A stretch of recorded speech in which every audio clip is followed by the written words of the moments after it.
हम में से लगभग सभी लोग ये जानते हैं कि इंडिया से बाहर किसी भी कंट्री में जाने के लिए हमें पासपोर्ट की ज़रूरत होती है, लेकिन बहुत सारे लोगों को इस बात की जानकारी नहीं होती है कि विदेश जाने के लिए पासपोर्ट के साथ साथ वीज़ा की ज़रूरत भी पड़ती है। इसलिए अगर आप विदेश जाने की सोच रहे हैं तो ऐसे में आपको वीज़ा क्या है, इसको समझना बहुत ही ज़्यादा ज़रूरी है। तो इस वीडियो में हम लोग ये जानने वाले हैं कि वीज़ा क्या होता है, वीज़ा कितने प्रकार के होते हैं और वीज़ा कैसे मिलता है। वीज़ा, जिसका full form visitors international stay admission होता है। वीज़ा एक प्रकार का अनुमति पत्र यानी कि परमिशन होता है जो कि विदेश जाने के लिए आवश्यक होता है। यानी कि आप जिस देश में जाना चाहते हैं उस देश के दूतावास से आपको उस देश में एंटर करने का परमिशन लेना होगा, जिसमें आपको परमिशन लेते वक्त यानी कि वीज़ा बनवाते समय आपको यह बताना पड़ता है कि आपको वीज़ा किस काम के लिए चाहिए और आप कितने समय तक उस देश में रहना चाहते हैं। मतलब साफ है कि बिना वीज़ा के आप किसी भी कंट्री में एंटर नहीं कर सकते हैं, और अगर आप ऐसा करते हैं तो यह गैर कानूनी होगा। हालांकि कुछ ऐसी कंट्रीज़ भी है जहां पर जाने के लिए इंडियन लोगों को वीज़ा की ज़रूरत नहीं पड़ती है, जैसे कि नेपाल और भूटान। यहाँ पर जाने के लिए हम इंडियंस को वीज़ा और पासपोर्ट की ज़रूरत नहीं पड़ती है, और इसके साथ ही साथ नेपाल और भूटान के लोग भी इंडिया में बिना वीज़ा और पासपोर्ट के आ सकते हैं। ऐसा इसलिए है क्योंकि इंडिया और इन दोनों कंट्रीज के बीच में कुछ एग्रीमेंट्स, कुछ संधि है, जिस वजह से ऐसा संभव हो पाता है।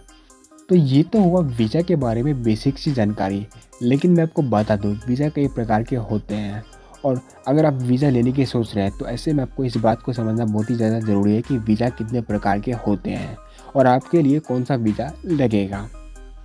जैसा कि मैंने आपको वीडियो के शुरू में ही बताया है कि वीज़ा के लिए अप्लाई करते वक्त आपको यह बताना पड़ता है कि आप उस कंट्री में क्यों जाना चाहते हैं। तो आपके विदेश जाने के कारण के आधार पर ही आपको इनमें से किसी एक टाइप का पासपोर्ट दिया जाएगा, जिसके बारे में मैं अभी आपको बताने वाला हूँ। ट्रांजिट वीज़ा, यात्रियों को कभी कभी ऐसे देश से गुजरने के लिए ट्रांजिट वीज़ा की आवश्यकता होती है जो उनका गंतव्य देश नहीं है। अगर आप उस देश में कुछ घंटों से ज़्यादा रुक रहे हैं तो आपको ट्रांजिट वीज़ा की ज़रूरत पड़ सकती है।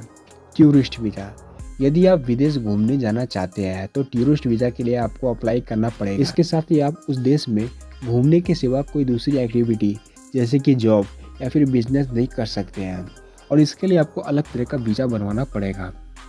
बिजनेस वीज़ा, यदि आप बिजनेस के हेतु विदेश जाना चाहते हैं तो ऐसे में आपको बिजनेस वीज़ा के लिए अप्लाई करना होगा। ऑन अराइवल वीज़ा, यदि आप दूसरे देश जाते हैं तो प्रवेश से पहले जो वीज़ा जारी किया जाता है उसे वीज़ा ऑन अराइवल कहते हैं, यानी कि आप उस कंट्री में एंटर करने के बाद वीज़ा बनवा सकते हैं। स्टूडेंट वीज़ा, यदि आप विदेश में पढ़ाई करना चाहते हैं या फिर उच्च शिक्षा हेतु विदेश जाना चाहते हैं तो ऐसे में आपको स्टूडेंट वीज़ा के लिए अप्लाई करना पड़ेगा। मैरिज वीज़ा, यदि कोई भारतीय व्यक्ति किसी विदेशी लड़की से शादी करना चाहता है तो वह उसे अपने देश बुलाएगा, जिसके लिए लड़की को भारतीय दूतावास जाकर के शादी वीज़ा के लिए अप्लाई करना पड़ेगा। इमिग्रेंट वीज़ा, यदि आप दूसरे देश में जाकर आगे का जीवन व्यतीत करना चाहते हैं और आप उसी देश में रहना चाहते हैं तो ऐसे में आपको इमिग्रेंट वीज़ा के लिए अप्लाई करना पड़ेगा। मेडिकल वीज़ा, यदि आप स्वास्थ्य संबंधी चीज़ों के लिए विदेश जाना चाहते हैं तो आप मेडिकल वीज़ा के लिए अप्लाई कर सकते हैं।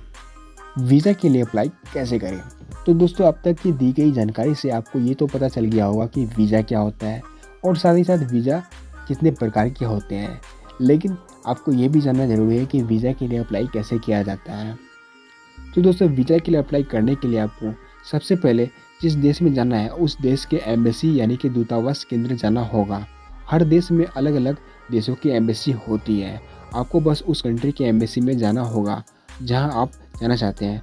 वहां पर आपको फॉर्म फिल करके साथ ही साथ वीज़ा के साथ जो भी फ़ीस है उस फीस को जमा करना होगा।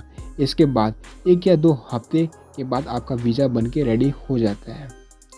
इसके अलावा अगर आप ऑफलाइन मेथड से वीज़ा के लिए अप्लाई नहीं करना चाहते हैं तो ऐसे में आपके पास ऑनलाइन मेथड भी है, यानी कि आप ऑनलाइन भी वीज़ा के लिए अप्लाई कर सकते हैं। तो दोस्तों, आज के इस वीडियो में इतना ही, और अगर आप ऐसे ही इन्फॉर्मेटिव वीडियोज़ को देखना चाहते हैं तो ऐसे में आप हमारे इस यूट्यूब चैनल को सब्सक्राइब करना ना भूलें।